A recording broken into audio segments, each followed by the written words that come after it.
No, no, no, I don't. Wait, I don't know. I'm not gonna sing it. I don't know what the song is. 3, 2, 1, go. This This is is the the podcast. podcast.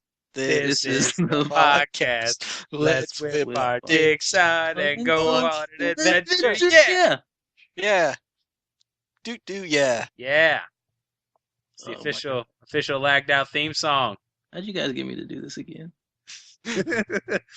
Because we're paying you in Drugs. marijuanas. Oh yeah. Marijuana mans. That's an outdated reference. I don't think it's that outdated. We're progressive now. They just rule Prop 8 unconstitutional. You can't make Joanna Man jokes anymore. Really? I don't believe that's actually what they were. I don't believe that's what that was actually about. I don't know. He's in the same ballpark.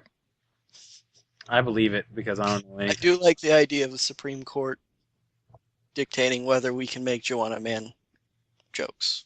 I think that there's a point where they just go, enough is enough. Now they just need to do that for every single video game meme joke. So I can't say a joke like, I once thought the cake was a lie, then I took an arrow to the knee in space.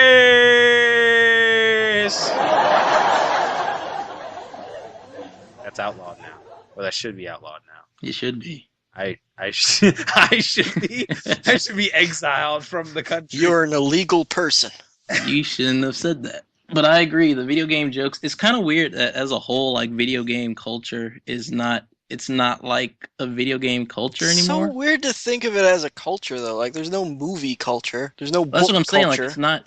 It's. I was about to say this is becoming like not a culture. Like 90s and like early 2000s, they always tried to like market the gamer thing, and it became like a culture, and now it's kind of expanding into just general mainstream media, and it's kind of weird seeing like internet references and stuff like move into real life, I guess. Yeah, and seeing them on TV. Yeah, TV, and I know people who barely use computers who can reference like all the stuff, and it's odd seeing art what was like a little niche hobby become like a big thing now. Yeah, it's funny that you mentioned that because I actually had this thought earlier today when I was fixing dinner and I turned on TV and Leveled Up was on that new live action Cartoon Network show that's Oh yeah. it's not a cartoon at all, but it's like oh yeah, we're gamers and we play games and they come to life and we make gaming references. Although I don't think they actually made any gaming references. They made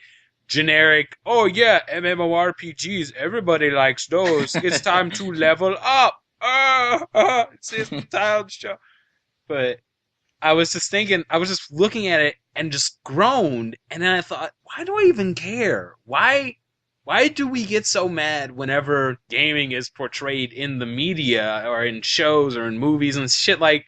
And Big Bang Theory was on another channel. I was like, fucking Big Bang Theory, nerds and games and comic books and all that shit. And then I realized, like, we're not the only culture they do that to. Like, I don't know if skateboarding or surfing, I'll go with surfing. There's more surf movies.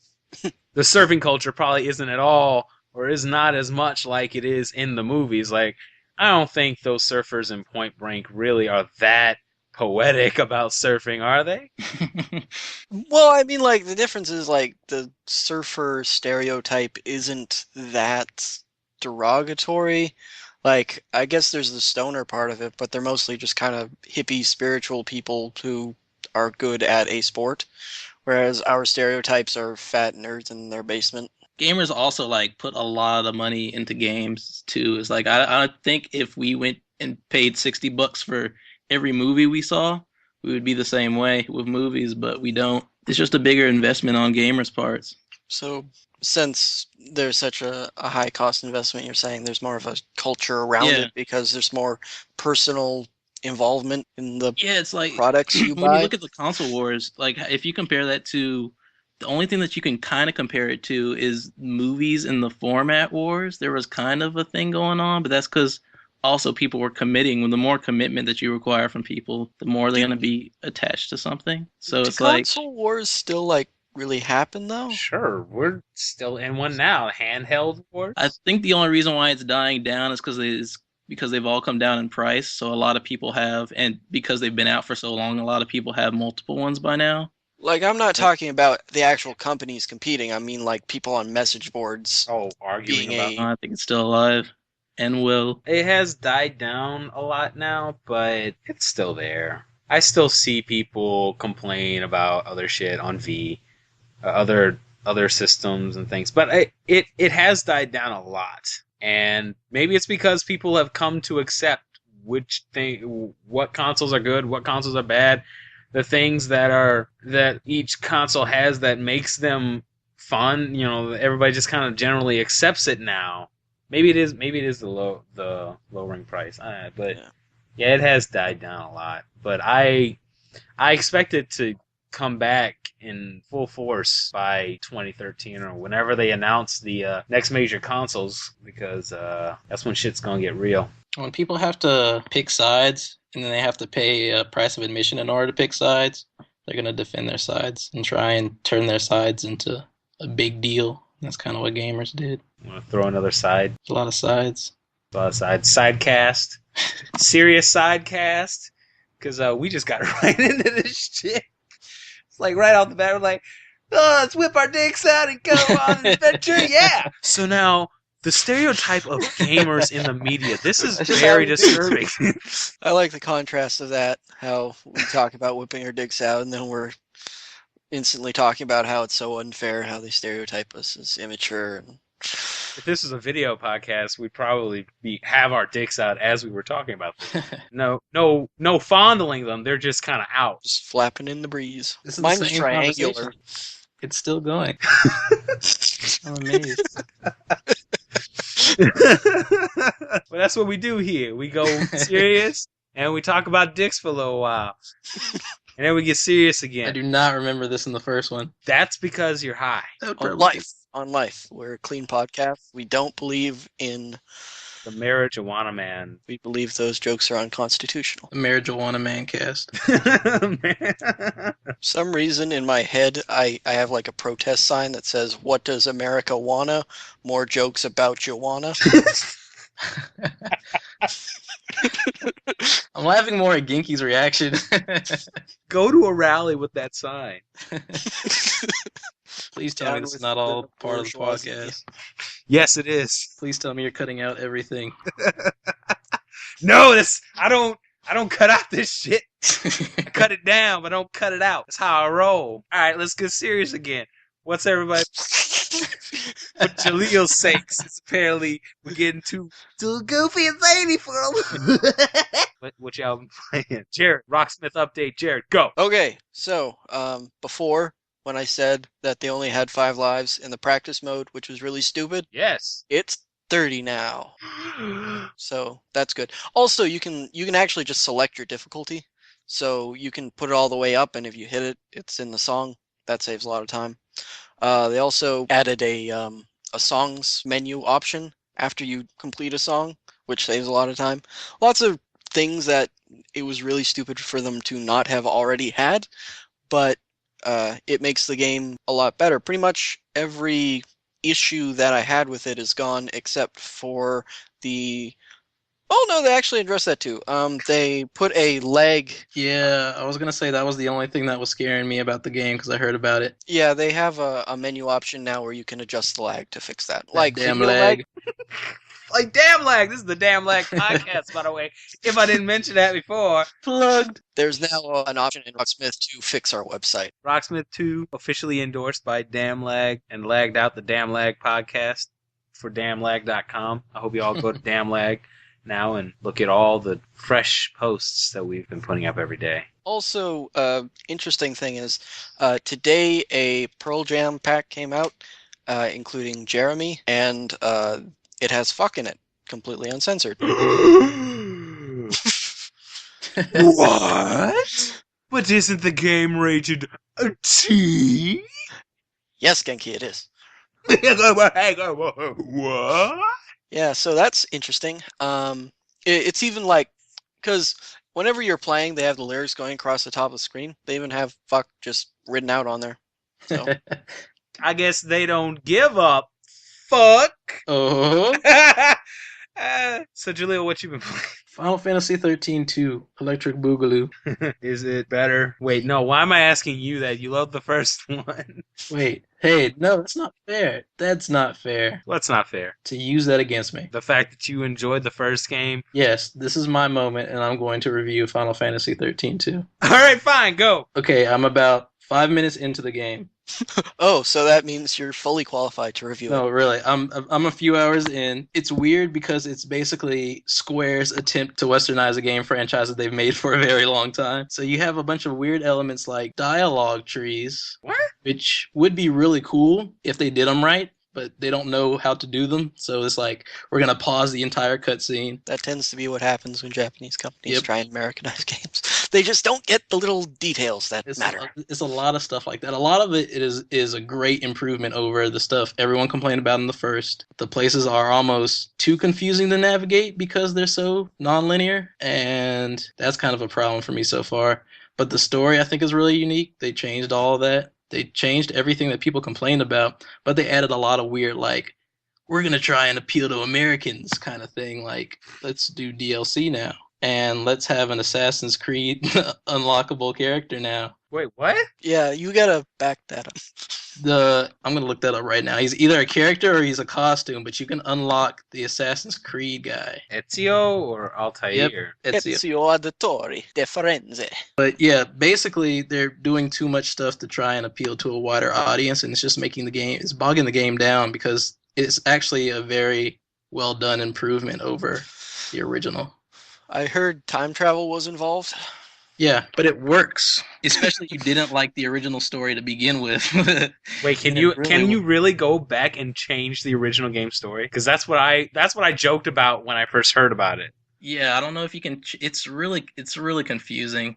It's like what happens right after the game, basically, is what you're trying to change. But the way that the plot is going, it could change more, and I just don't know. But yeah, Ezio's costume is available as DLC. I like when the storylines of games kind of match the games themselves. How Final Fantasy 13-2 is them trying to go back and fix the mistakes of Final Fantasy 13, while the actual storyline is about them trying to go through time and fix the mistakes. But the game is an improvement. But if you didn't like the first one, you're going to be pissed off by some things, and you probably shouldn't play it until it's $5. Pissed off about what exactly? Maybe the combat? Yes, the combat. Because the combat, they add to the combat, but it's still basically the same combat. So by add to the combat, you mean put QuickTime events in there. QuickTime events, the monsters. Since that's like the hot thing to do right now in Japan is, oh, we must make more American. We put in a more quicker time events. Yep. So racist. Well, you know what? It's true. I tried the demo for Asura's Wrath, and it's all quick time event. That's all it is. Ninja Gaiden, it feels wrong in. Oh yeah, that's right. It is gonna be in the new the new one, isn't it? Yeah, it's like, what's up with all the quick time events? I mean, I like them sometimes. I like them in the God of War games just because everything's so intense. And when you get to a point where it's just like, you could watch Kratos rip open this guy's jaw, but it just feels so much cooler when you're actually rapidly tapping, like, yeah, rip that motherfucker open. I mean, that's like the biggest thing for me that those games sort of misses. In games like, say, Heavy Rain or God of War, the actual things that you're doing do have some type of semblance of feeling like you're actually controlling it. It still keeps you immersed. It's not like you're watching a cutscene and pressing buttons to continue the cutscene. Whereas the Japanese one, they're more like Dragon's Lair, where you just, the thing hits, you hit a button, and then... Yeah, 13.2 is really bad about that. It gives you like 10 seconds to press the button, and I actually want it to be more like Parappa the Rapper style. Like, I actually want like combos of QuickTime. Like, I would love it if they actually just started rapping. They do have that Final Fantasy rhythm game coming out. Oh yeah, the theater blah blah blah or something like that. I don't know, because they had to throw like 5 extra consonants on the end to make it not sound like a real word. Consonants. Yes. So it's like a J and a K and an L and a Z, consonant letters, no vowels. Jacluz. Yes, I'm using a word, and I know what it fucking means this time, alright? No more deposition I was just shit. waiting for you to mess it up. Put an A or an E in there. I was so. No, if there's one thing I know, it's my fucking English, alright? Now I want to look up what the name of the game actually is. I just wish that they were more complex. If they're going to be quick time events, make them a little bit more interactive, not just press this now, press this now. Hey, I was right. It's theater rhythm as one word, like theat, and at the T, it turns into rhythm. And all the letters of rhythm are fucking consonants. That's true. That is how that word is.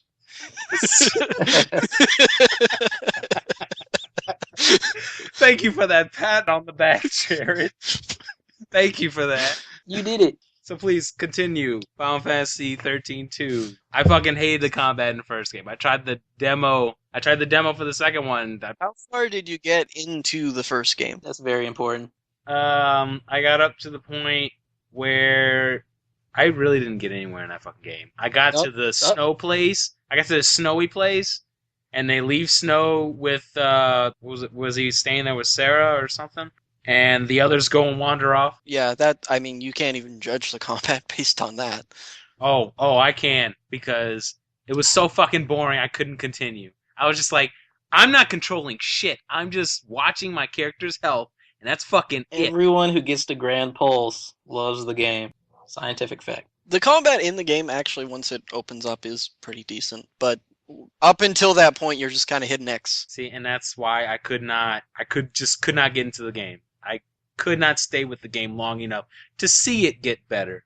So my question to Jaleel is, do they start at the Grand Pulse level of the actual combat? Yes. Like, so far, everything is mapped out kind of like Grand Pulse. I don't know what that means. There is a point in which the combat you actually have to think and strategize, whereas up until that point it's kind of just hitting X.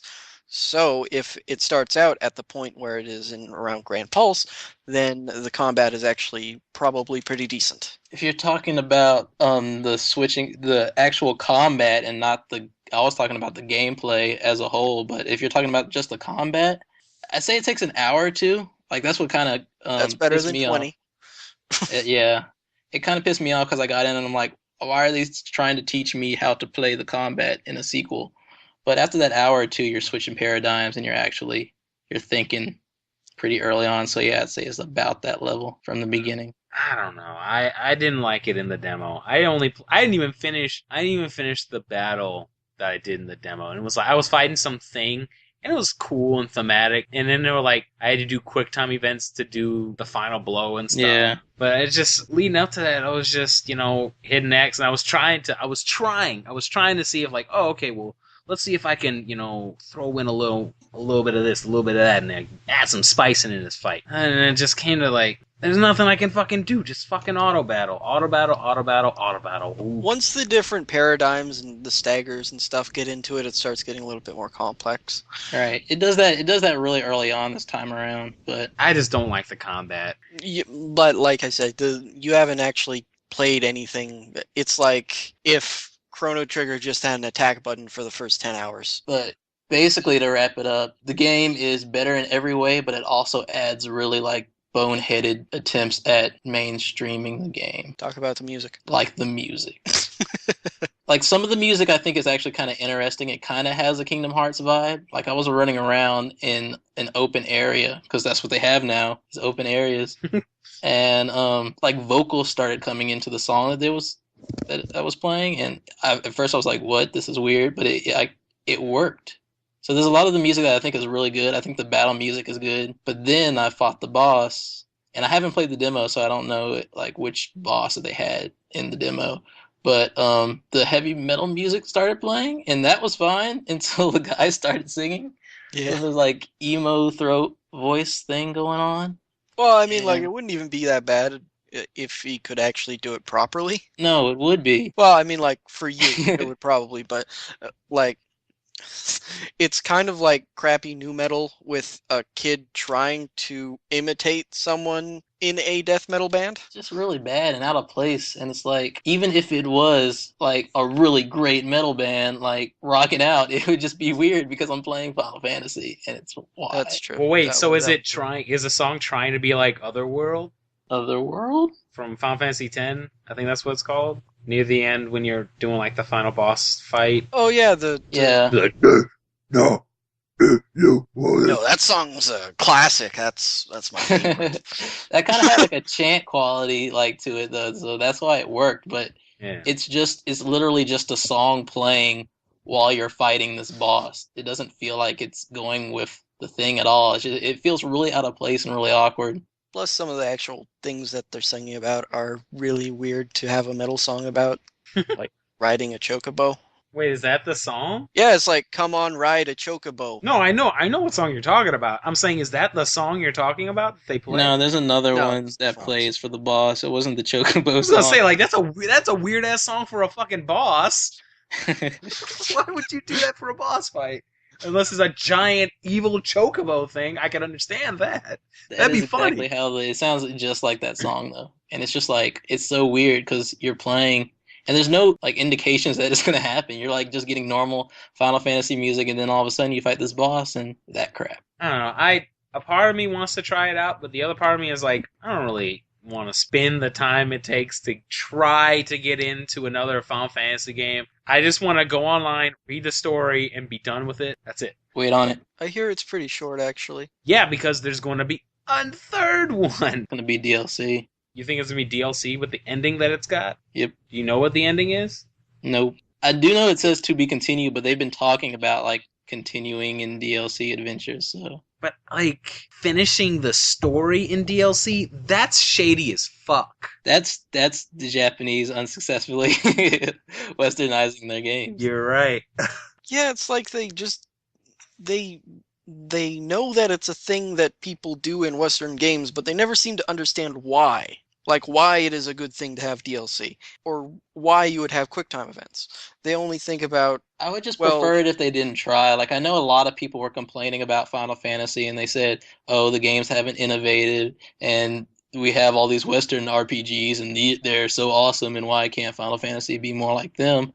But this is what happens when you try and force things. I think what they should have done, what Square Enix should have done, is what Keiji Inafune was trying to get Capcom to do. And that was get American studios to work on their games. Like, they got Grin to work on Bionic Commando. Yeah. And I thought it was a great game. I enjoyed it. I thought it was fun. And then, they made the first Rearmed, and that was great. And then they got Blue Castle to make Dead Rising 2, and that was great. It's like, just get... that's Canada, actually. Yeah. Just wanted to point that out. Yeah, it was Canada, but I mean, let me change it from American to Western, a Western developer. And I think maybe that's what Square Enix should have done with this game. If they wanted to Americanize it, they should have gone with a Western developer. They own one. Oh yeah, they own Eidos. That's Western enough. That's that's Western. It's That's still Western, Western, but I yeah. mean, did they have Eidos make the game? Eidos. Eidos, they didn't make the game, did they? No. No. They own a studio that is Western. They could have done that. Oh, actually, I do remember there was a Western studio that was working on a Final Fantasy game, but it got canceled. Yeah, I what it remember was. that. I remember that. And then they canceled it. Wait, it was Grin. It was Grin. Yeah. Grin was working on it. And they fucking died because Bionic Commando didn't sell well. And I think a part of that was the demo. That game should have sold a lot better than it did. So there you go, audience. You killed Final Fantasy by not playing enough Bionic Commando. Exactly. That is exactly it. I like to keep my W and my JRPGs very separate, and I don't want them intermingling. They have some stuff that they can learn from each other, but don't do it until you can completely do it. I think Mass Effect is kind of the closest thing in between. I guess kind of. See, Mass Effect kind of embodies what a Western RPG is to me, so it's hard to say. No, I'm thinking like Skyrim. That embodies a Western RPG to me. Yeah, Mass Effect is nothing like Skyrim. Mass Effect is a lot more. I mean, it's open, but It's branched. it's not. Yeah. It still has the linearity that you would have in a JRPG. It's just branched off into different paths. I don't know. I was gonna say maybe BioWare should make a Final Fantasy game, but no, they'd just make it like Old Republic and Mass Effect. I don't know what Western developer would be a good fit for that. I would have loved to have seen the Grin game. Personally, for me, my biggest problem with Final Fantasy, aside from any gameplay consideration, is that they haven't made a story that I actually cared about Yeah. or characters that are likable. There's a possibility too that people are just outgrowing the kind of stories that I mean, a lot of people grew up with Final Fantasy, and it's been the same kind of sort of themes that have gone on from title to title. So it could be that just a lot of people are growing tired of that. There's also just a lot of issues with pacing. Like Final Fantasy 13, that entire intro is hopelessly drawn out for no good reason. Like, there are so many situations where a character can just go, why is this happening? Another character could just explain what is happening, and then they would move on. But they keep having these contrived instances where they don't reveal the thing that there's so many stretches where the storyline doesn't exist. You're just moving from place to place and nothing is being explained to you. See, another thing about 13 too is that it does that, but the time it works within the constraints of the time travel story, if that makes any sense. Like they can jump around and come back to things because then it gives it kind of a memento, kind of Inception, kind of weird, very weird for a Final Fantasy, but weird thing. So they do it the same way as far as telling the story that way, but it works because they're time traveling. One of the good things that Final Fantasy X had was it had a character that could ask questions about the world. Yeah. And you were that character. You were both in the same position where you didn't know what was going on. And so they would have to inform that character, and in that way we're informing you. And I think that really works. When you have a story where the main character doesn't know what the fuck's going on. But not all the Final Fantasy games have been like that. I mean, 7 is insanely popular, and I guess we do learn because he kind of forgets things as he goes on Cloud, but it's very much... I mean, like, you have at that very first part of the game, you still have an idea of what you are doing. I mean, you don't know who Cloud is, you don't know anything about Sephiroth or anything else, but you know what your mission is. You go into the thing, and then the timer goes off, and you run away. You have a pretty clear mission. Everybody complained that it was too clear in in 13 as far as like where you're supposed to go. That's not... You're thinking about like a mission as in like a marker. What I'm talking about is like a narrative purpose. I don't know. Why are we in going 7, there? they're throwing around a lot of terminology and stuff very early. Yeah, that's Explain it. Yeah, they do explain it. Eventually. In 13, they were throwing out terms like right off the bat. And it was a very bad decision to have Lassie and Falsey both as terms. And in that first scene, like, half the dialogue is ... which sounds really weird with voice acting because it's like, huh? Oh. What?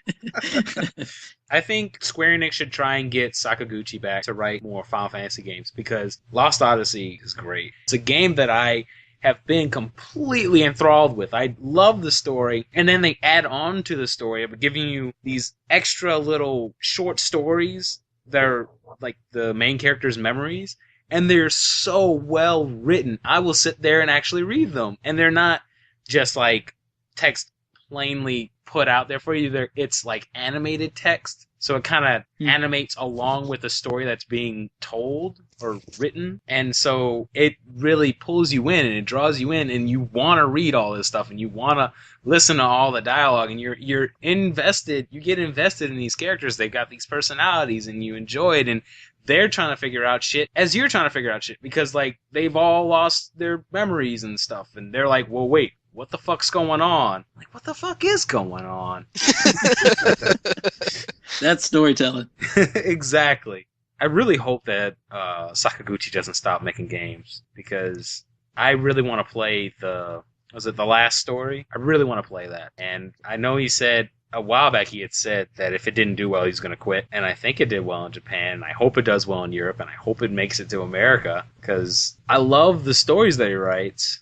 Just the stories, not even the game. Even though the game was great, like Lost Odyssey is Final Fantasy X gameplay on a next-gen console. The more the merrier, because I think a big part of Square's problem is that when it comes to that JRPG like fan base, they are king, and they don't really have any major competitor. I mean, they have a lot of smaller companies who are making other ones that I compete think, with them, like Atlas and yeah, I stuff. was gonna But say, I think Persona's really kind of getting up there. It's been growing in popularity a lot since 3. I mean, as far as like franchises with broad appeal go, like Atlas is not known by most people outside of the gaming community. I think Final Fantasy it crosses some. Yeah, yeah, it does. Because well, I think a part of that is it's popular, but it's also been around longer. It's been Yeah, around for 25 years. I mean that's all I mean though. Like Sakaguchi, if anybody could build a franchise that could directly compete with Final Fantasy, it would be Sakaguchi. So I think it would work out best for Square and him. Plus, when Final Fantasy VII came out, they had the first game commercials that were like a big deal,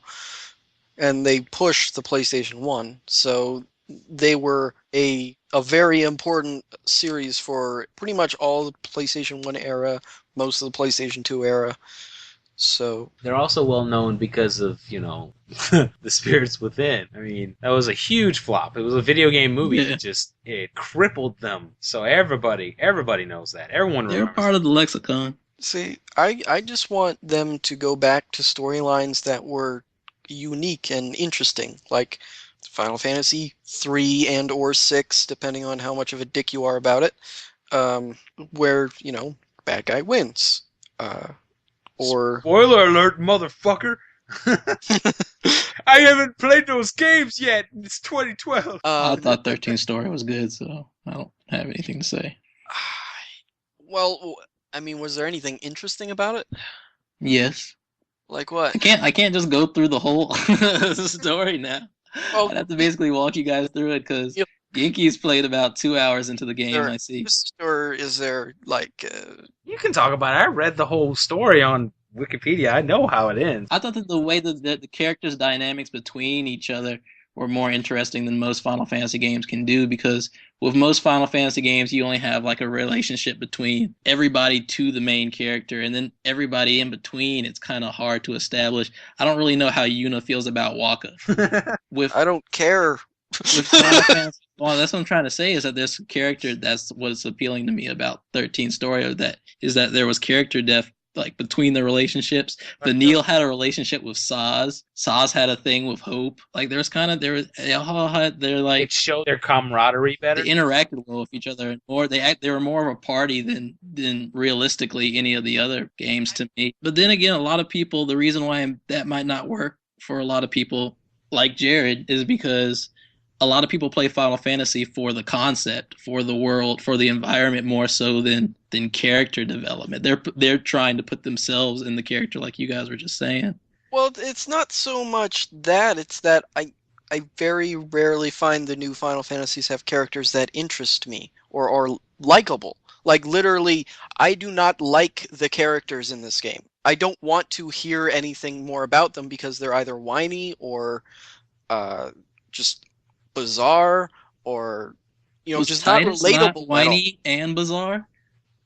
I hate the story in Final Fantasy X. I'm not saying like Auron's like the only decent character on there, Well, but Tidus was a great character. he was an I important always forget character to say story Tidus. wise, but as an actual character, he was incredibly annoying. his character evolved. He started out as an annoying guy, but then as things go along, he kind of mans up because he spends a lot of the time with daddy issues, and that's why he's kind of a punk because he didn't have a dad around, and his dad was an asshole, so he hates his dad, and then his dad's not there anyway, so it's just like he's a little punk ass. Yeah, but I mean, like, there are better ways to handle that where you Lightning. don't hate the character, you just, they have problems and you empathize with them. Like, I mean, you could make Squall and not have half his dialogue be silence. I guess. Lightning is a better protagonist than Titus. Is it Van or Vaughn? I think it's Vaughn. Vaughn is, I mean, he's Vaughn. arguably not really the protagonist, but they still pushed him as a protagonist, so he still did damage. Anyways, I like the characters. 13-2 is cool. Don't buy it if you didn't like the first. I'd say that's kind of a failure, though, because the whole point of this was to make people that didn't like the first. It's so weird. The 13th first. But yeah, I mean, like, they gotta figure something out, because Well, Okay, here's the ultimate question. Do you think it's better than 10-2? Yes, much better. That's, Much better. I mean, that's just low standards. I enjoyed 10-2. I don't. Okay, the story was shit, but everything else about it was really fun. The I honestly combat can't was fun. make a fair judgment on it because I know people when other people talk about 10-2, I feel like they're talking about a completely different game. Like I didn't play that game. I didn't enjoy that. I played a few hours into 10-2 and I was like I can't do this. I can't do the J-pop. I can't do the dressing up. I can't do this. But I love that. I love that class changing aspect to the combat. The combat was. I felt like that combat is what 13 should have shot for if they wanted to make it more cinematic. Because in 10-2, it's real time combat. If you just sit there and don't do anything, you're gonna get attacked. And it was like an active time battle system, kind of like Chrono Trigger and everything. That's how 13 is. That's what it's called actually. Yes. Yeah. It's actually really fast once you get into it, and once you actually get into it and you get to the parts that actually require depth, it is a good combat system. They just did a terrible job of actually executing on letting you use it. Introducing the world to it. They weren't really good with that. I mean, it'd be like if you played Ninja Gaiden, but all the enemies could be killed just by hitting X. You would think it would have a terrible fighting mechanic, but when it doesn't. Oh, maybe I'll check it out. I guess we should move on from Final Fantasy to what I've been playing. I've been playing a few things. I've been kind of dabbling. I haven't gotten to really dive back into the Simpsons arcade game, which came out of nowhere on the XBLA. I was like, just saw a tweet from Konami. I was like, holy shit, are you serious?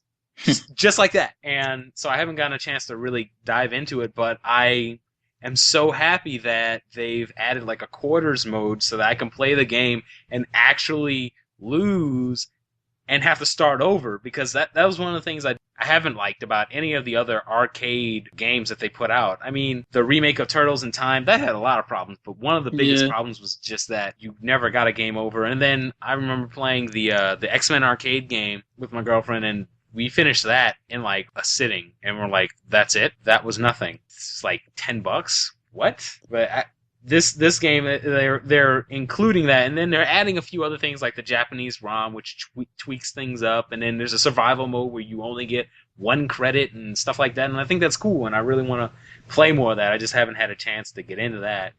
And then I've been playing, I finally got to try out some of the Twisted Metal demo. I downloaded it as soon as it came out, and I couldn't get into any matches, and I figured, okay, well, there's a problem with the network. I guess they'll fix it. And so then the other day, I decided I would try it again. And I was still hitting these matchmaking errors. Like every time I tried to get into a match, I would have to sit there and wait like 2 minutes, and then it would say, "Oh, disconnected, couldn't get in."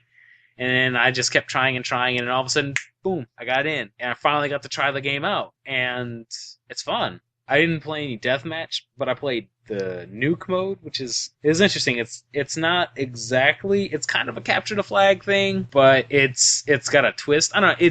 It was interesting, though, and it was fun. And the reason why I wanted to try the game was because I've never played Twisted Metal, and I really wanted to find out if this game was worth getting, and if it was something I was really going to play a lot of. It's a very different type of game than the original Twisted Metals were. Twisted Metal 1 and 2 were, well, I guess 3 and 4, and Black. 3 and 4 don't really... They were shit. But they're more like fighting games. The new one or the old one? The old ones. The new one's more like a class-based kind of car combat. Yeah. Yeah, but more like like Call of Duty or Battlefield or something. Yeah. But Twisted Metal 1 and 2 were more like a fighting game. They had special moves. They had energy meters, and it was much more of about mastering the different special moves and knowing how to use them and the different special moves. And each character was very specialized and had different types of stats. So it was much more like a fighting game. 8 players at a time. That might be stretching it, but it was like a large number of different fighters all fighting at the same time. And it was a lot more strategic than it would first look like. And in Black, they had all kinds of environmental things. Twisted Metal 2, they had environmental stuff, but Black was more complicated. Anyway, it's a different type of game than the new one is. I kind of like the new one. It's a new idea, which we don't see a lot anymore. Yeah, it was a pleasant surprise for me because I don't know, I was curious about it, and so now I'm kind of looking forward to the game, but I'm probably not going to get it because one of the problems that I had with it was that it's going to be one of those games that I'm really not going to enjoy if I can't play with friends, play with people that I can communicate with Yeah, and really work with, because that's one of the reasons why I don't play Bad Company 2 anymore. I love Bad Company 2, but I only really love it when I can play with my friends and we can get a squad going and we just fuck everybody's shit up. And it's fun. It's fun because we get to work as a unit, and I don't get to play enough games that give me that. Usually, it's like you get random people, and then I don't know, yeah. just you get random people that are annoying and they want to do their own thing or something, or they are dicks. I think the console community, online community, is just shit compared to the PC online community, because you can find bros in any TF2 room and just have a ball. Like, it doesn't Yeah. even matter. With most, I mean, the biggest thing about Team Fortress 2 is that it knows how to incentivize actually being helpful, Yeah. whereas most other games don't. They just kind of assume that people will be useful, when most people either don't know how to be or are just dicks. Call of I can't Duty, vouch for any PC. objective-based mode in Call of Duty, everyone will just kill other people because the points are dictated mostly on getting kills. I can't vouch for PC because I don't play enough PC games for it. But for consoles, I think a big part of the reason is because the games are shaped to be played solo, even in multiplayer. I think it's just the nature of console games that they're shaped so that you can play as a team, but you can also go one man army and that it still works. Yeah, I guess it does kind of work that way because, that's why I found myself doing a lot of time in Twisted Metal. But there were points where it's like you got to capture the enemy's commanding officer or whatever, and then you got to sacrifice them in these trucks that drive around. But the thing is, you have to stay behind this truck and drive behind it for a couple minutes while it loads it up. So you have to Yeah. wait there and not move, and in the meantime, the enemy team is going to come after you and rape you to just stop you from sacrificing their guy. And then I'm like they're trying to do this, and I'm like, fuck, why is nobody backing me up? Because whenever one of our guys gets caught, I'm always the only one. I was always the only one going after the guy and actually ramming them and making it impossible for them to continue, and then they have to go back because you have to be in this specific spot behind the truck. So you can shoot at them, but it's more effective to just ram them and knock them out of that path. So then they have to go and get back into it, and you can mess them up. But whenever I try to go and capture the thing for our team, I get attacked. Console play doesn't really encourage group work. I mean, I think the only thing that's different between PC games and console games is when you get on and you're playing with other people, you're generally playing with your friends, whereas on consoles, you're kind of just going for randoms a lot of the time. So I don't think it's really anything to do with the games themselves or the platforms, though many games have tried to fix this on their own. Brink had a system where it would try and figure out different objectives for you to do that would help your team, and then it directed you off to Yeah. do that.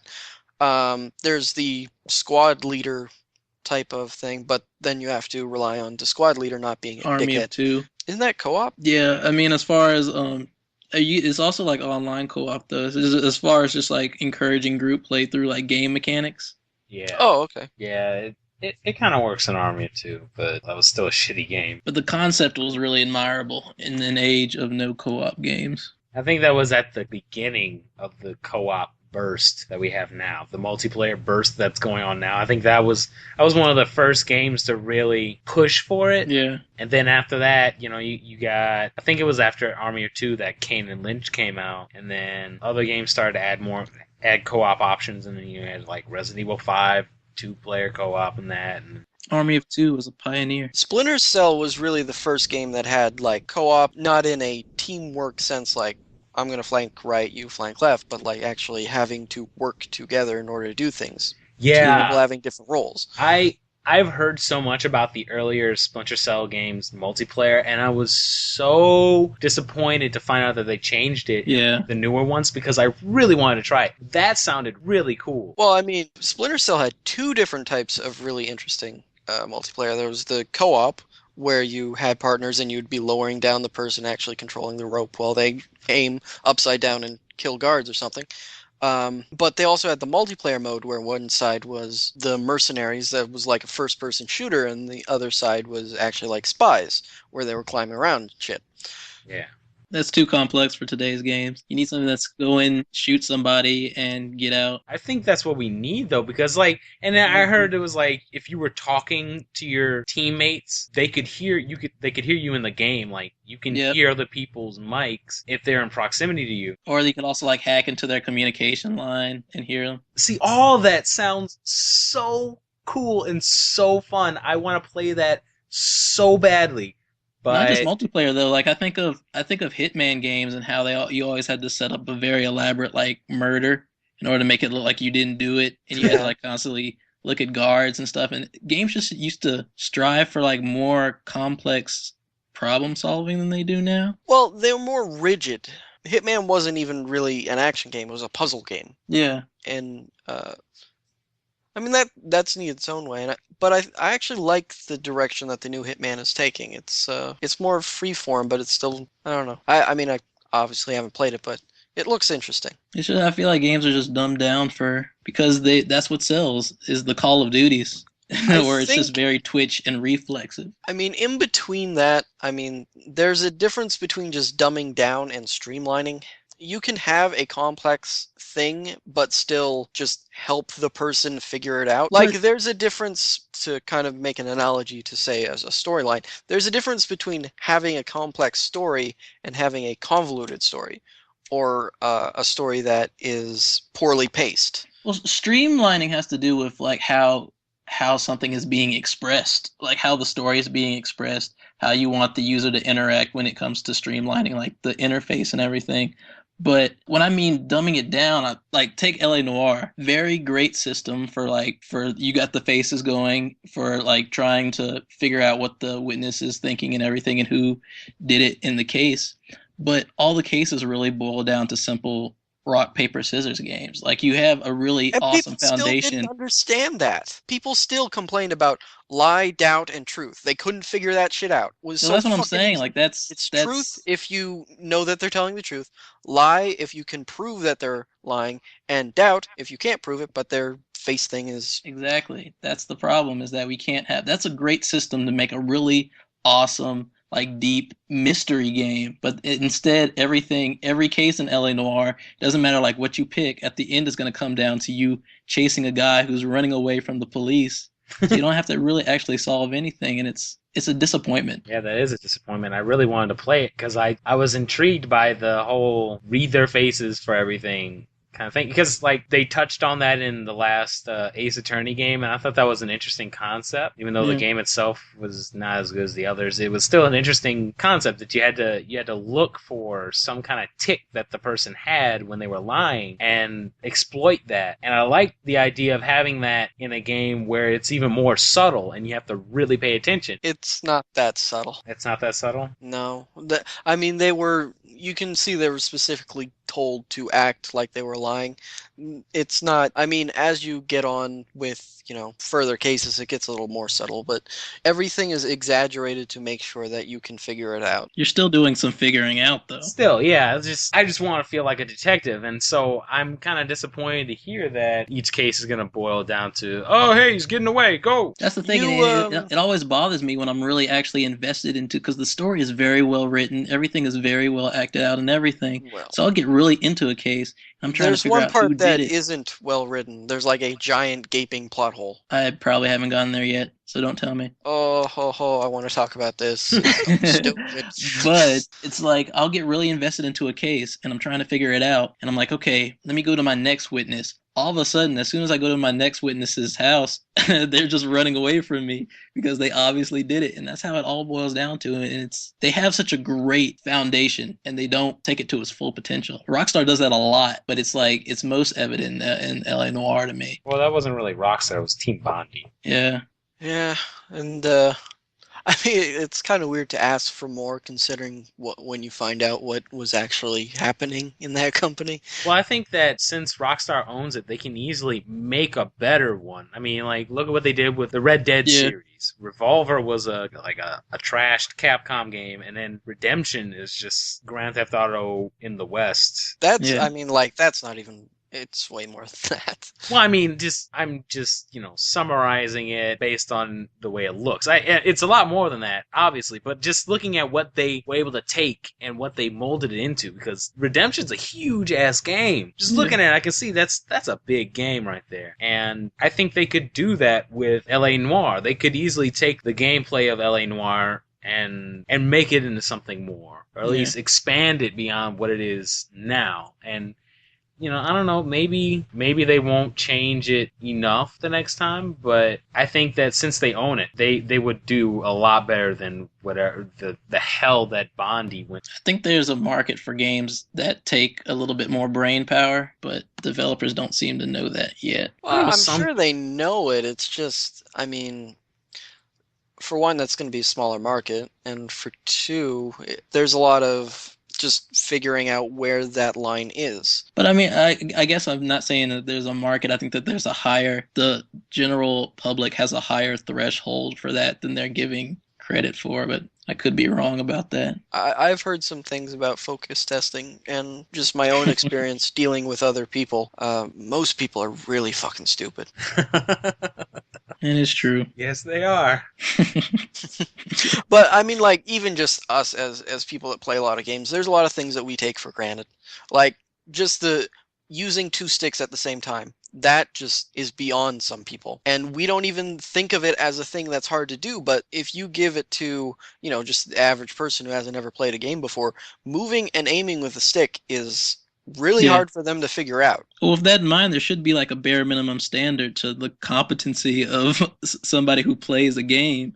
And I feel like it's gotten to a point where it's like, let's take them through 20 hours of tutorial in the case of Final Fantasy 13. Well, now, with the thumbstick thing, I don't think that I mean, yeah, there's going to be a little bit of a barrier because it's not something they've done before, but I don't think it's going to be that hard for them to catch on to this one moves you and this one aims you, because, I mean, just about every person uses a keyboard and a mouse. Not maybe for a game per se, but when you're typing, you have both hands doing something and they're going for specific keys. You have the home keys. You do that. You don't know how many people hunt and peck. It's most people. Yeah, I'm giving American. And I mean, that's not That's even a like depressing intelligence. That's just a matter of like all muscle memory. The only reason we can do the stick thing is because we've been doing it for years. That's the quote of the podcast right there. What? The only reason we can do the stick thing is because we've been doing it for years.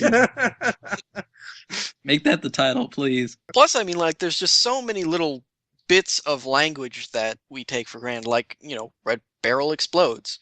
If you don't have that context, you're not just going to know that red barrels explode, because now you're talking about like old people and aliens as far as the people who don't recognize these things. Or like little things, like when knowing how triggering events works, like how if enemies just keep coming, that stuff like that. Yeah, basically that the patterns of modern gaming. Yeah, but like some basic falling in a pit is bad universally. Yeah, but say falling into water. Right.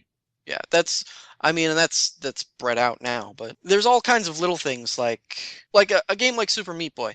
That is something that no one who isn't familiar with games would ever figure out, because they don't know that a game would ever have different physics depending on whether you're jumping from the top of something or from the side of it. Or if you're running. Or if everything is turning upside down while you're running on it. I'm trying to picture what that... Like how the gravity shifts, like in the space station when she's running. And also, I mean, like, it's not even just people that are new to games. You see it all the time with actual game reviewers. They don't figure out the most obvious shit that they should know from just playing a lot of games. Yeah, like the guy that played Zelda in GameSpot. Was it GameSpot? He's like, try and get the controls. I wasn't using the motion plus. Oh, my bad. Yeah, and they'll blame the games for it, which is weird. All I'm saying is that it's sad that people are stupid, because I would like my games to be a little bit better. Well, I mean, those games will always exist, and they exist now. It's just they'll always be the niche titles. I mean, there's always going to be a Atlas, but they're always going to sell Atlas numbers. And that's true of all mediums. I mean, the most popular music is not the best music. It's No, it's usually not. Fucking uh, stupid hoe song. Just Don't let's not get started on that one. Next topic, please. I mean, like Twilight is the most popular book you could say, but it's not the best. It's not even fucking close. Best I mean, we get excited when a Batman movie does well because it's not completely retarded. I mean, our standards for all other forms of entertainment, the most popular stuff. but I mean, but as Batman is actually people good that play though. games, we're in the rare minority where most of the games that do well critically also do well commercially. You'll have the odd Psychonauts or something, but by I and think large, then the games that I think do that my complaint goes to the critics then, because the media shouldn't be. Yeah, you have the popular stuff that is going to sell a lot anyways in other mediums. Difference is in gaming, that stuff is celebrated. Call of Duty gets a 9.8 if it drops, even if it's the same game and even if it's still repetitive, even if it takes stuff from every other game ever made and it doesn't really progress anything, it's still going to get a high number because it's a franchise that we all know and are comfortable with. There doesn't seem to be any standard as far as like artistic merit comes with it. I don't want to say artistic because I don't want to do the games or art thing, but I guess like I I don't know, mean, like, quality. Don't want to get real on this podcast. you don't have to be artistic to be. Artistic's not the word I should have used. See, I don't want Yep, the now it's too debate. late. It's the art cast, artsy farts cast. Like, I mean, you don't have to be passage, but you should still know the how to actually create a game that is interesting. I feel like game critics need to up their standards. Well, I mean, it's not even the problem is their standards are in the wrong places because their standards are in refinement. So the games that have the most sequels are the most refined. Like Call of Duty is the best damn Call of Duty game that can be made. It's just there are a lot of them. But if you create a new idea, it's not going to be the best that idea can be. Right. So it's going to get, say, a 7, which in our industry is sadly might as well be a 2. That's what I tried to do as when I was reviewing was review games in isolation, which is really hard to do when people scrutinize like your past scores and everything. But I feel like that's the best way to go about it because like you said, if it's Madden 13 and you give it a bad score, you have to explain why it's not as good as because that's what immediately everybody's gonna say. Well, you gave 12 this, you gave 11 this. What's so? Do you really think that this one is worse than those? And I guess it's partly the audience's fault and it's partly the critics' fault as well. So It's also in just the way that we rate games. We rate them on a numerical scale. Most movie reviews, the most they go is a 5-point scale, which isn't like when you get to say 10, that's the point where your mind starts to start comparing things. Whereas with a 5, it can be more easily decided as that one person's opinion. how closely do you guys pay attention to reviews now, or how much clout do you put into them? I do still go around and I'll see a review. And I'm like, oh, I wonder what they rated it, and I'll just look at the score and not read it, just because I'm curious on what they thought it was on a numerical scale, what they thought it was, and depending on what they gave it, I would then think, well, why did they give it that? But more often than not, I'm like, oh, that sounds about right. Part of it is just most of the people that were writing really good game reviews no longer do. They all went into the industry and now make great games, which, kind of makes sense. Like Greg Casavin helped make Bastion. Sean Elliott is working on Bioshock Infinity, stuff like that. And the people that are left are not as good. Or like Mark McDonald, I don't think he actually reviews games anymore, but he does translation for games in Japan. So all of the people that were really talented at writing moved away from the writing part, except for, Giant Bomb. And I mean, they have a very different style of writing than they're very populist in the way that they write. They're very much about mechanics, whereas most of the type of reviews that I like to read were more into the artful part of it.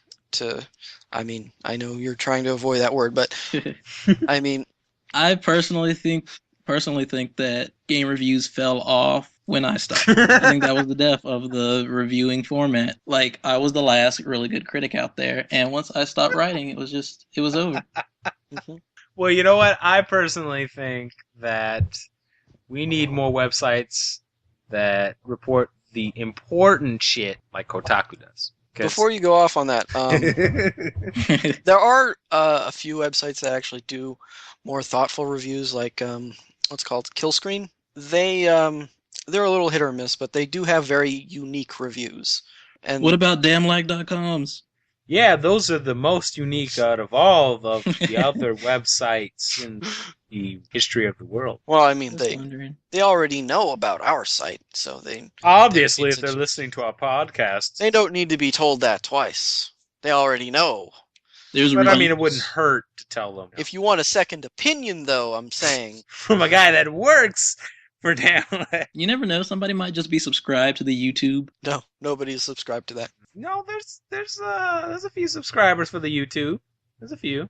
Might be somebody who doesn't like the reviews on damnlag.com but loves the podcast. Yeah. Listens every morning. Every morning. There's a lot of 'Cause reruns. Like, we oh my make- gosh, where's that new episode? I lagged out. I need my fix. Oh man, where's Ricky and Steve episode Somebody's out there. There's a Yamtendo out there. 2? Shout out to Yamtendo, #1 Damn Lag fan of Is Yamtendo still around? I have not seen him post anything. But he won an award. What was it? The 2010. He won the 2010 award. I bet he is on the staff somewhere and you guys don't even know it. It's possible. Garrett, is it you? Yes, I am Yamtendo. Jared Holy was the shit. place of Yamtendo long ago. I'm actually a Highlander. I absorbed his power.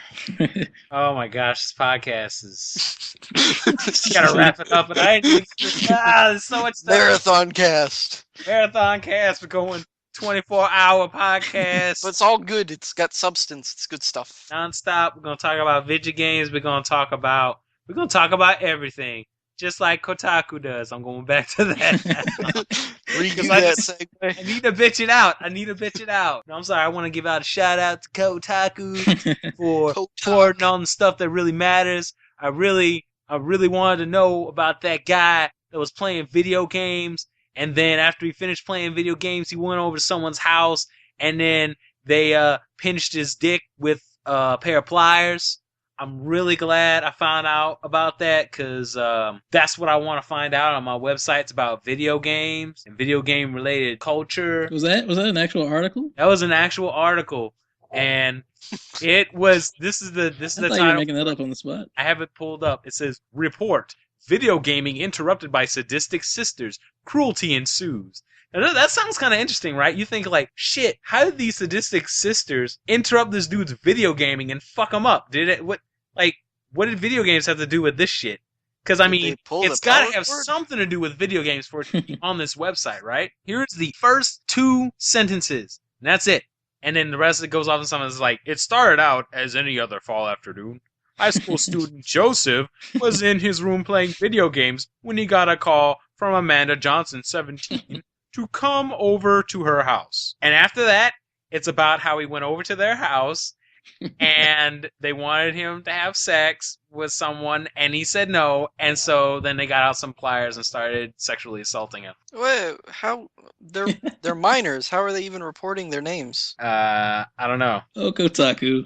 Oh, did you see on Gizmodo they figured out that they could this guy's iPhone was actually getting texts and pictures from another person's iPhone. So what they do is they take all the information and they just post it on their website. This random guy who doesn't even know.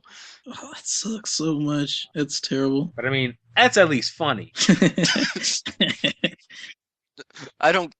That's just ethically terrible. Okay, so yeah, I'm done bitching about Kotaku. And I guess I'll wrap it up with the last game that I played. This has got to be a record. This is a damn lag record. We went the entire podcast just talk, and we never got past talking about what games we played. That shit's usually done in like 10 minutes. This was like an hour and 20 minutes. But I guess the last game I've been playing was Soul Calibur 5. Oh, wait. What do you think, Wilbo? Fucking shit was tight. No, you have to edit that in. What do you mean edit that in? His ghost is always here. I love how you got so somber at the end. So yeah, Soul Calibur 5. It's okay, I guess. Put that on the box. Just slap that on the bottom there. Just quotation marks from the Lagged Out Damn Lag podcast. Yeah, they took stuff out like single player mode. Like, oh, you just get a story mode and play as a couple characters, and arcade mode, you want to find out what's been happening to these characters in the last 17 years? Not really, but okay. Too bad. I mean, people will be curious. Like, man, it's been 17 years since the last game. What the fuck has Keelik been up to? Because Keelik's somebody's favorite character out there, you know, since in the last game they loved to use his ass online all the time. I'm sure people out there would be like, I wonder if Keelik ever got some, since there's a character that totally looks like he's his son. That's one of the weird things. Like, Soul Calibur, despite having all the buxom women and wearing, like, nothing, it's completely sexless. There's no characters actually have any type of romantic entanglements with any other characters. Oh, yeah, there's a couple. Like, I think, Shanghua and...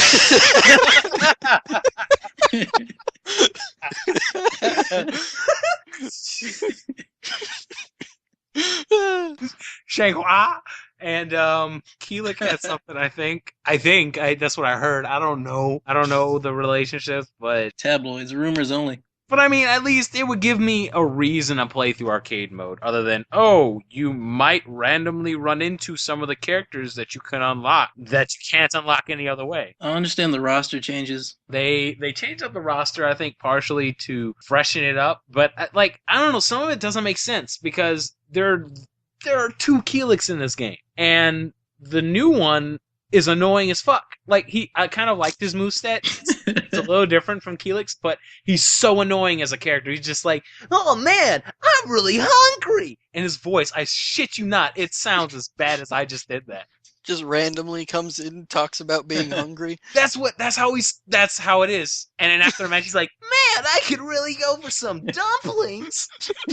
That's his entire character. That's it. He's always hungry. And then his taunt is him bending over and like, oh, I'm so hungry. I'm like, you motherfucker, you got a cool looking character with a cool moveset, and you're so fucking annoying. I hate hearing him talk, and then he wins, and then he does that anime thing where they put their hands behind their head, and they're relaxed, and it always looks awkward when a real person does it, or something realistic does it, and it looks terrible when he does it. Like, man, now it's time for some food. And it pisses me off so much. But there's two Keeliks in this game, and yet there's no Talim. There's no Talim replacement. I love Talim in the last game, and I'm so pissed off that she's not back. There's no one to replace that character. I don't understand. Talim was like an iconic character to me as far as the series goes, so I don't understand. She's like Mitsurugi to me. She had a really neat, unique moveset, and yet she's gone. But the mainstays like Maxie and Keelik are there, and Nightmare's back, of course, because, gotta have Nightmare. But I don't know, the game itself, I guess it's a lot more solid than 4 was. I mean, that's what people say, and based on the little bit that I played, I could see it. It's a lot more it's a lot more technical, and some of the things they took away a lot of some of the nuances that were introduced in the last couple games. Like that, they've simplified the move sets. Like Mitsurugi lost a couple of stances that he used to have or something, I guess. So they've simplified things, and someone said that it was easier to not spam in this game. I mean, it was hard. Is it dumbed down or is it streamlined? It's not dumbed down and it's not streamlined. It's Soul Calibur. It's still Soul Calibur, but they just tightened up the combat. I guess that, I don't know how else to put it, because it feels like the other Soul Calibur games. It feels like a Soul Calibur game, but with some tweaks that make it better. It's just that people were saying like, oh yeah, you can't spam in this game like you couldn't in 4. And so I tried out Ezio, and Ezio's cool, but there's this one move that he does where it's like a lower hit, and I tried spamming it, and it worked. For like 5 hits, I just kept tripping this dude up, and I was like playing against the computer, but it was just like I could keep spamming it. It's a more solid game. It didn't keep my interest because some of the characters that I enjoyed weren't back, and the character creator mode looks a lot more in depth. I've seen some really cool looking things that people made, so it's like, yeah, that's really impressive, but it's just not. It just doesn't interest me. I don't know. I think I'm just falling out of Soul Calibur as a series. Maybe I'm just more into the other games. I don't know. I'll probably pick it up at some point because I only rented it for a couple days. But a part of what I enjoyed with the other Soul Calibur games was the single player mode, because that's how I would I would play things like I would get comfortable with the characters by playing arcade mode or playing the tower mode, the challenge mode, and stuff like that before I went online, or I would go online and play with friends. But I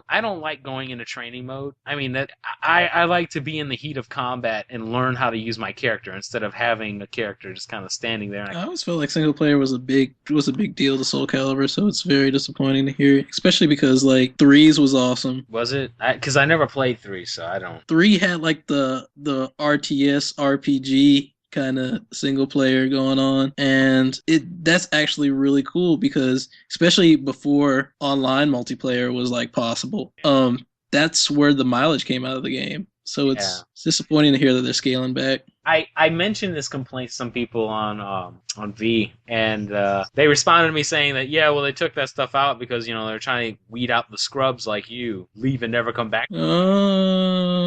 There's a lot of people that actually that actually think that. Like, fuck you guys. Like, oh yeah, it's a more technical fighter, but that doesn't mean that they could skimp on fucking content, like putting in like a couple of panels at least at the end of each arcade mode for each character so that they at least have a story that they go through, so that at least you get something out of finishing. What no game maker ever does is try to lose customers. That's why. Why would they get rid of customers? That's not what they're doing. Anyone that said that is a fucking idiot. Yeah. They're not going to weed out scrubs. That's fucking idiotic.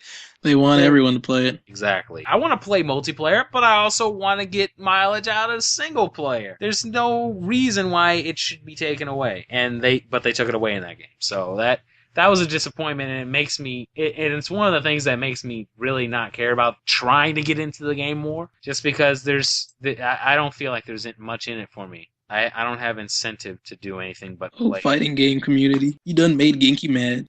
Yeah, fuck you, fighting game community. So, I think we'll end it on that note. We need to do news. We're an hour and a half into this. Yeah. Then we'll do it a whole 2 hours. All right, we're gonna bullet point the news. Let's do this shit. We're gonna get like 2 minutes to talk about shit. All right, Psychonauts 2. It might be happening. That's pretty awesome. Yes, that's what we're gonna do. We're gonna list the news, and we're gonna condense it to each of us as one or two sentences about what they think of that news. So that's what I think about Psychonauts 2. So the guy what made Minecraft told Tim Schafer on the Twitter, hey, I will pay for this. And Tim Schafer was like, I just woke up. And now they're talking about it, so maybe it'll happen, maybe it won't. Fingers crossed. You're talking a lot slower. That's not helping at all. So you got to follow up. What you feel about that? Me? Yeah. How do you feel about that in a sentence? You got one. Feels good. Feels good. Jaleel. Want me to read the next one, or do you want me to comment on that one? I'll comment on that one. As long as Notch is not involved in the production, I am cool with this. He said he isn't. Okay, then I'm cool with this. Well, wait, now I'm curious. Why? What do you have against Notch? Because he's not good at completing games. So... Well, he's only made one. But he's 0 for 1 then. Releasing finished games. So it's like Minecraft is a brilliant concept, and he's a game designer at heart, but he needs to stay away from programming. Even though like the gaming community hails him as this magnificent programmer, he needs to stay away from it. He just needs to design, because that's what That's the beauty of Minecraft is the concept, not the actual product. Okay. All right. Next topic. David Jaffe leaves Eat, Sleep, Play. He's gone forever. That's really sad. And I'll add on to that with another sentence, I guess. I think that's pretty shocking and disturbing, and it makes me very nervous for the gaming industry because he's the second guy to just kind of up and leave all of a sudden. It was him, and it was a Sony thing too. Jaffe's leaving. Okay, now it's whatever. Jaffe's leaving Sony. Guy that formed Team Eco left Sony. Miyamoto scare too. What? There was a Miyamoto scare. Everybody thought he was leaving. He's downsizing. At first, we were just relieved he wasn't dead again, but Oh, jeez. All right. How do you feel about this news, Jared? it annoys me when people frequently hop from job to job. Nice. It's beautiful. It's beautiful, Jared. Jaleel, your opinion. Kratos is cool in fighting games. And what about Jaffe? One of these days, we have to talk about Kratos as a character, because there's much to say. No, that's all. That's all I want to say. That's all? Okay. All right. This one's going to be tough to get in 2 sentences. I'm going to try for 2 sentences this time.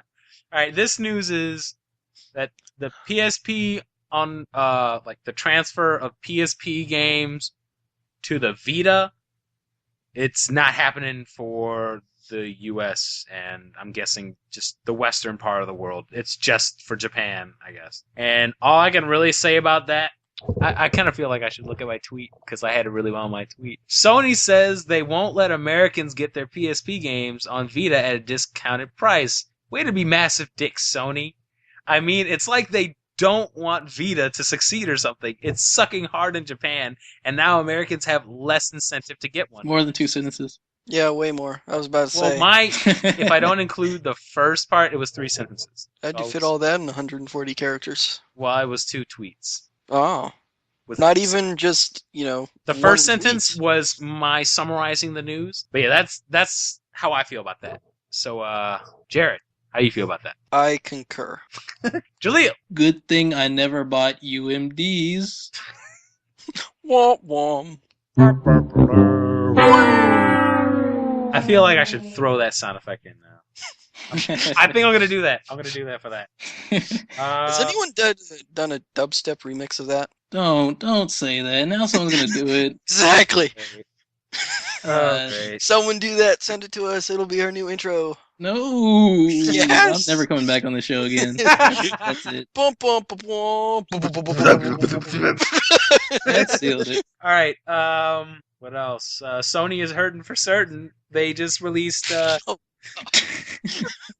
I've written. That's how I'm gonna read it. Sony announced that they lost a shit ton of money, like a couple $2 billion in the last year. That's what they told their stockholders. So, all I can say about that is, Good luck, Kaz. PlayStation Vita. We mentioned that before, right? Kaz Hirai, the new CEO of Sony. Oh no, we didn't mention that. Kaz, that'll be That was a while back add-on. now. Kaz Hirai is now in charge of Sony, and he said to Wall Street or something, he was like, holy shit, what the fuck do I do now? Or something like that. Yeah. He dropped the shit bomb in there, I think. He dropped the curse word in there in the interview, which was really surprising. Like, I'm in charge of Sony. Fuck! Yeah, as someone who follows game news, I appreciate that. As someone who's invested in them, I probably wouldn't. Yeah, that's so Jaleel, how do you feel on the Vita thing and on Kaz Hirai? 4 sentences, 2 for each subject. How the mighty have fallen. They'll come back on top. Giant crabs, Ridge Racer. Ridge Racer. Yeah, I have no problem with Kaz. What other news? Skullgirls is coming out soon. They showed a new trailer with story mode. My 2 sentences are, holy shit, that looks fucking awesome. I was hoping it was just holy dot shit dot. Nah, I'm gonna utilize my 2 sentences. Jared, what you think? Looking forward to the soundtrack. Jaleel? I've played it. The kind of innovation that fighting games need. Really, you played it? Yeah, When? PAX. Oh. Is it everything we dreamed? It's really. I actually got a really in-depth look at it because Nick was like really kissing the ass of the guy who like developed the game, and we saw him on 2 separate occasions. So, but it's really they're putting a lot of care and work into it, and it pays off in the animations and everything, and they're basically him talking about it. Genki reminded me of you complaining about Capcom, Marvel vs. Capcom, because the developer doesn't like Marvel vs. Capcom either, Yeah. and they're basically addressing all the problems they have with current fighting games in Skullgirls. Oh, you don't know how much more excited I am for Skullgirls right now. Yep. You Yeah, should watch it's the quick look of it. Like it was a I think I saw barely it. even. Yeah, but they talked a lot about how their fighting system works, and it's really interesting. Yeah, and I saw some of some new footage, like HD footage of it. I'm like, oh. And I was catching some of the nuances, like, okay, they got like advancing guard in there and stuff. Oh, all right. It's taking it back.